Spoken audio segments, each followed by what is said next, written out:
ఎన్ని ఆర్థిక ఇబ్బందులు ఎదురైనా కాంగ్రెస్ ప్రభుత్వం ఇచ్చిన హామీలను నెరవేర్చడంలో ముందుందని మంత్రి పొంగులేటి శ్రీనివాసరెడ్డి అన్నారు. భద్రాద్రి జిల్లా పర్యటన సందర్భంగా సుజాతనగర్ మండలంలోని చనిపోయిన పలువురు కాంగ్రెస్ నాయకుల కుటుంబ సభ్యులను మంత్రి పరామర్శించారు. గ్రామం నుండి బృందావనం వరకు R&B నిధులతో 2 కోట్ల వ్యయంతో 3 కిలోమీటర్ల వరకు ఏర్పాటు చేసిన సెంట్రల్ లైటింగ్ ను ఎంపీ రఘురామరెడ్డి, ఎమ్మెల్యే కూనంనేని సాంబశివరావుతో కలిసి ప్రారంభించారు.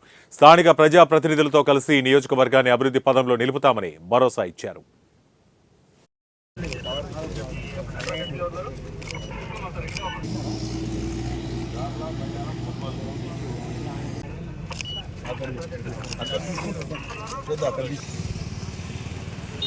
అంత దూరంలోనే ఈ కొత్తగూడెం నియోజకవర్గం ఉంది. ఈ ఇందిరమ్మ ప్రభుత్వంలో స్థానిక శాసనసభ్యులు సాంబశివరావు గారు, స్థానిక పార్లమెంటు సభ్యులు రఘురామరెడ్డి గారి సారథ్యంలో తప్పకుండా ఈ కొత్తగూడెం నియోజకవర్గాన్ని అన్ని రకాలుగా చిత్తశుద్ధితో అభివృద్ధి చేయడానికి భవిష్యత్తులో ఈ ప్రభుత్వం ఉందని నూతన సంవత్సర శుభాకాంక్షలు. తెలంగాణ రాష్ట్రంలో మార్పు కావాలని అది ఇందిరమ్మతో రాజ్యంతోనే సాధ్యమని ఇందిరమ్మ రాజ్యాన్ని తెచ్చుకొని సంవత్సరం పూర్తయింది.